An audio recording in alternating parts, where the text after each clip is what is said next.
বন্ধুরা, গত কয়েকদিন ধরে আপনারা নিশ্চয়ই একটি পাথর সম্পর্কে অনেকে শুনেছেন, যেটি প্রায় ১৩৫০ থেকে ১৪০০ বছর পুরনো বলে দাবি করা হচ্ছে এবং সৌদি আরবে একটি গুরুত্বপূর্ণ গবেষণার সময় আবিষ্কৃত হয়েছে।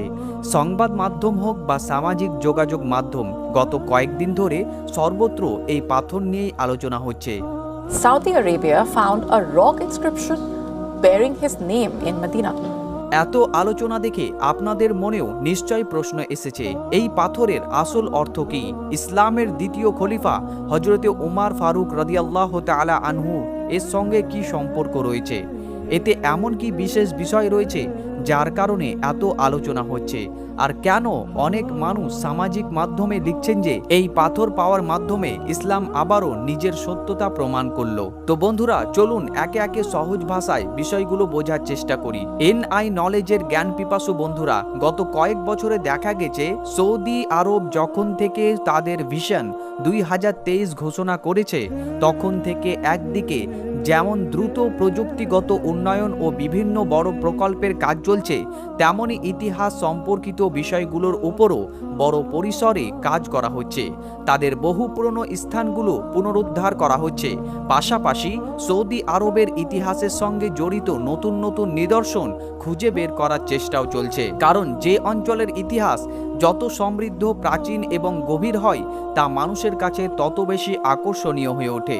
তাই সৌদি আরব গত কয়েক বছর ধরে আন্তরিকভাবে চেষ্টা করছে যাতে তারা তাদের ইতিহাসের সঙ্গে জড়িত যত বেশি সম্ভব নিদর্শন খুঁজে বের করতে পারে এবং সেগুলো দেখার জন্য মানুষকে সৌদি আরবে নিয়ে আসতে পারে। এমনই একটি প্রচেষ্টার অংশ হিসাবে সম্প্রতি সৌদি হেরিটেজ কমিশন মদিনার আশেপাশে অবস্থিত আল মাহাদ অঞ্চলে ব্যাপক জরিপ চালায়। এই জরিপ দুইটি ভিন্ন পর্যায়ে বা মৌসুমে সম্পন্ন হয়েছিল।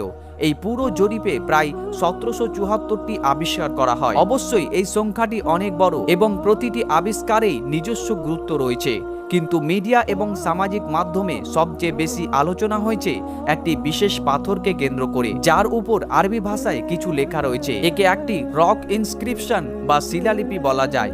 এই ধরনের শিলালিপি বিশ্বের বহু প্রাচীন অঞ্চলেই প্রায় পাওয়া যায়, যেসব অঞ্চলের ইতিহাস হাজার হাজার বছর পুরনো।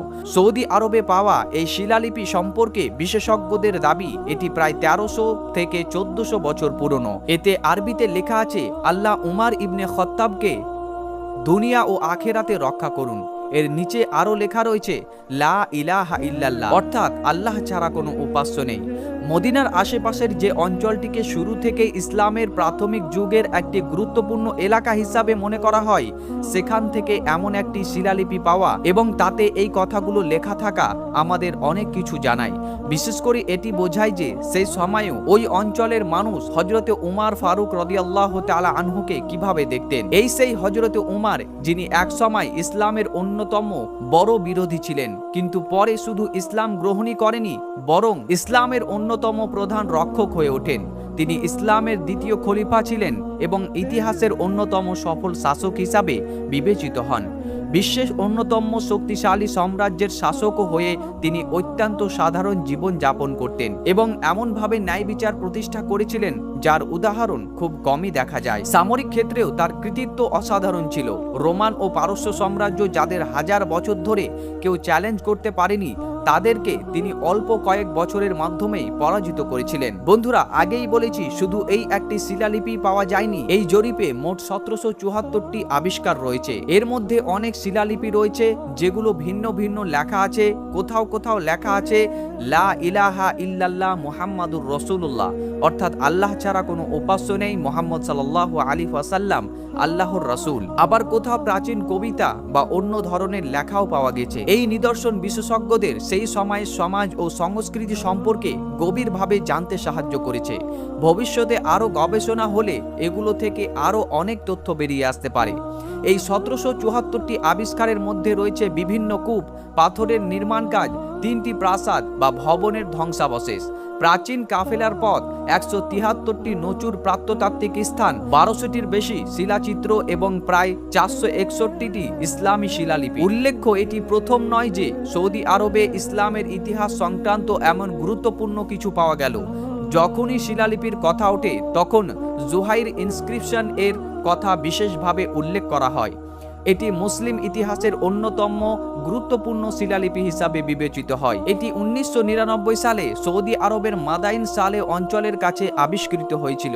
এতে লেখা রয়েছে, বিসমিল্লাহ, আমি জুহাইর এটি লিখছি উমারের মৃত্যুর বছরে 24 সালে। এখানে উমার বলতে হযরত উমার ফারুক রাদিয়াল্লাহু তাআলা আনহুকে বোঝানো হয়েছে এবং 24 সাল বলতে 24 হিজরি বা যা খ্রিস্টাব্দ 644 সালের সমতুল্য। এবার আসা যাক পেট্রো তত্ত্বে, যার কথা অনেক ভিডিও বা পোস্টে উল্লেখ করা হয় না। কানাডার ড্যান গিবসন নামে একজন ব্যক্তি কয়েক বছর আগে একটি বিতর্কিত তত্ত্ব উপস্থাপন করেন। তার দাবি ছিল ইসলামের প্রাথমিক যুগে মুসলমানদের আসল কিবলা মক্কা নয় বরং জর্ডানের পেট্রো শহরে ছিল। তিনি আরও দাবি করেন যে নবী মুহাম্মদ সাল্লাল্লাহু আলাইহি ওয়াসাল্লামের জন্ম নাকি পেট্রোতেই হয়েছিল এবং ইসলামও সেখান থেকেই শুরু হয়েছিল। তার মতে পরে গৃহযুদ্ধের সময় আব্দুল্লাহ ইবনে জুবাইর কিবলাকে পেট্রা থেকে মক্কায় স্থানান্তরণ করেন এবং পরবর্তীতে উমাইয়া ও আব্বাসীয় শাসকেরা সেটিকে প্রতিষ্ঠিত করেন।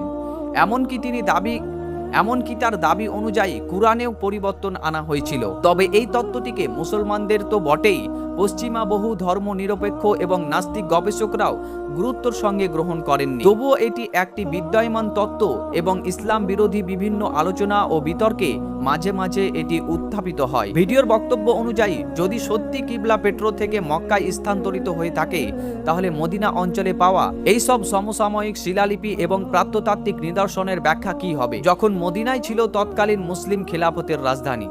এই পুরো বিষয়টি নিয়ে আপনাদের মতামত অবশ্যই কমেন্ট বক্সে জানাতে ভুলবেন না।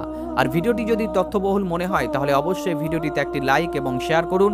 আর এরকম আরও ঐতিহাসিক জ্ঞানমূলক ভিডিও পেতে চ্যানেলটিকে সাবস্ক্রাইব করে পাশের বেল আইকনে ক্লিক করে অল নোটিফিকেশন করে রাখুন পরবর্তী ভিডিওগুলোর জন্য।